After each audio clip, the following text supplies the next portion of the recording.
오늘은 제가 장생도라지에 대한 이야기를 해보려고 합니다.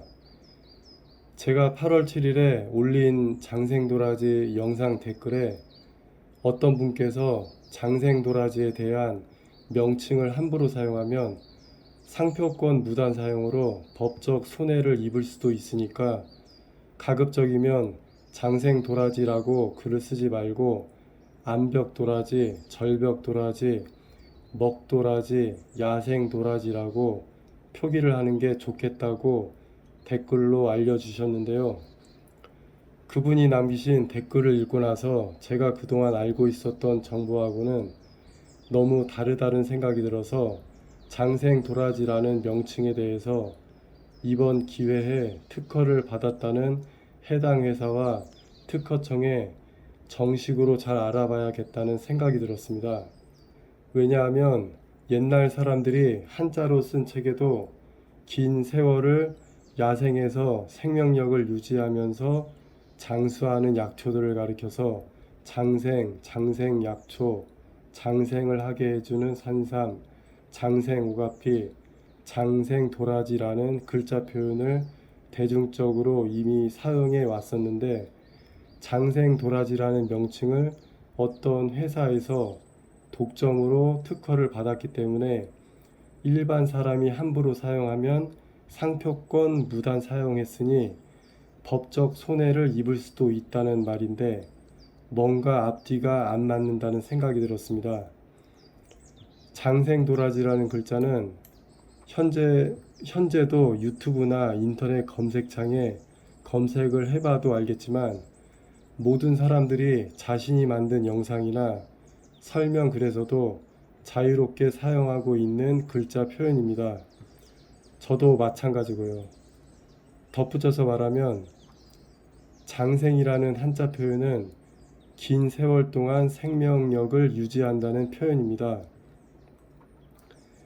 옛날부터 장수하는 생명들을 조상들이 가리켜서 앞에 장생이라는 글자를 붙여서 장생거북, 장생사슴, 장생소나무 등등 이렇게 말로 표현을 했습니다. 오랫동안 전해져서 나온 말이고 옛날 한자 책에도 있는 말입니다. 야생에서 오랜 세월을 사는 산삼 말고도 도라지도 마찬가지로 앞에 장생이라는 글자를 붙여서 장생도라지라고 사용해 왔던 글자입니다.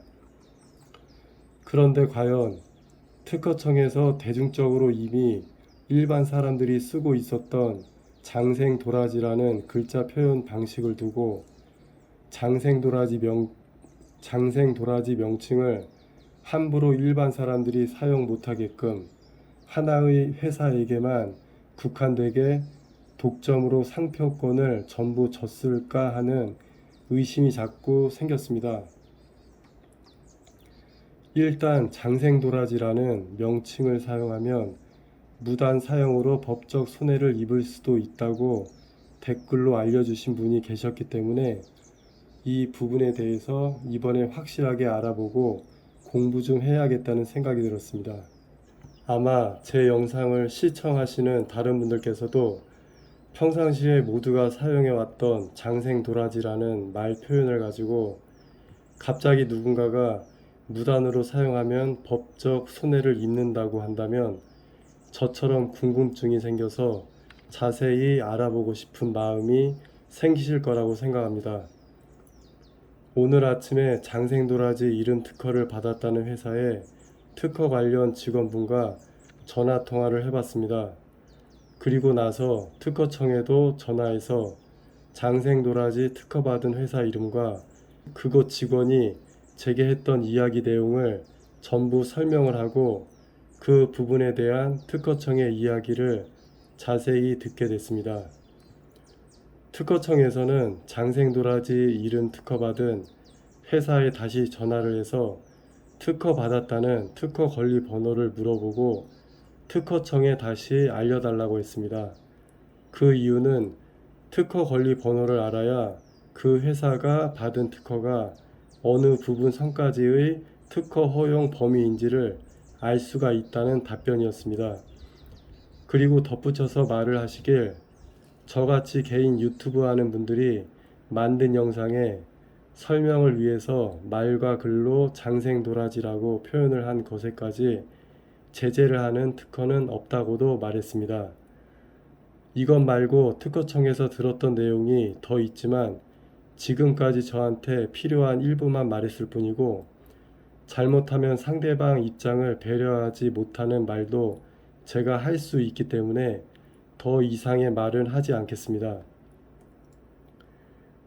다시 특허 받았다는 회사에 두 번째로 전화를 해서 확인해 본 결과는 처음에 직원분과 통화할 때 나눴던 말 내용과 두 번째 저하고 나눴던 말이 조금은 다른 말도 있었는데 보통 다른 사람들과 서로 얼굴을 보고 이야기하면서도 서로 이해를 다 못하고 말에 실수를 하는 부분도 생기는 일이 많기 때문에 여기에 대해서도 잘잘못을 따지는 것은 의미가 없을 것 같아서 더 보충 설명은 안 하겠습니다. 그리고 답은 이제 정확하게 특허청과 특허 받았다는 회사분한테 나왔기 때문에 더 부수적인 표현 방식은 의미도 없다고 생각합니다. 이제 오늘 내용을 종합해서 말하겠습니다. 첫 번째, 장생도라지라는 상표권을 누군가 먼저 취득해서 사용하는 회사가 있다면 또 다른 누군가가 똑같은 회사 상품의 형식으로 장생도라지라고 상표를 등록하거나 사용을 하면 법적으로 분쟁이 생긴다는 겁니다. 두 번째, 유튜브나 인터넷에 개인이 재배가 아닌 생물 약초를 채취해서 제목 또는 설명글에 장생도라지에 대한 글을 쓰거나 영상으로 말하고 글자로 남기는 것은 문제가 없다는 겁니다. 보충해서 다시 말하면 저와 같은 개인이 자신이 만든 유튜브 영상에 장생도라지라는 설명 표현을 해도 상관없습니다. 제가 유튜브 채널을 본격적으로 시작한 지가 이제 10개월 됐는데 유튜브를 하면서 알게 된 두 가지 사실은 첫 번째, 직접 만나지도 않은 저라는 사람의 영상을 보고 따뜻한 댓글로 응원해주는 호의적인 분들이 정말 많다는 것과 제 영상을 보시는 주변 지인분들의 응원이 제게는 긍정적인 좋은 영향을 준다는 겁니다. 그리고 두 번째로는 아주 극소수이긴 하지만 얼굴 없이 유령 계정으로 찾아와서 다른 사람이 만든 영상을 보고 어떤 방식으로든 흠집을 찾아서 남을 짓밟고 아픔을 주면서 즐거움을 찾으려는 사람들도 있다는 겁니다. 이건 제 채널뿐 아니라 다른 분들한테도 해당하는 사실입니다. 다른 사람 채널에 방문해서 부정적인 사람들의 특징은 제가 전에 영상에도 말했었지만 그분들은 대체로 자존감이 한참 떨어지는 분들일 뿐입니다. 자신들의 행동에 대해서 책임을 지지 않아도 된다는 착각 속에서 그냥 숨어서 존재할 뿐입니다. 조금 더 정확히 말하면 존재감이 있는 사람들이면 다른 사람들을 깎아내리지도 않습니다.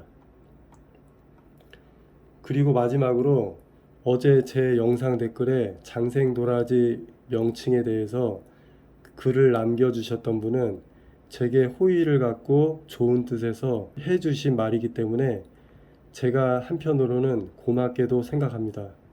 그분 덕분에 제가 모르고 쉽게 지나쳤던 부분을 확실하게 알게 됐으니까 감사하게 생각합니다. 지금 제 영상을 보시고 오해가 없으셨으면 좋겠습니다. 그럼 오늘 영상은 여기서 마치겠습니다. 끝까지 제 영상을 시청해주신 분들께 감사드립니다.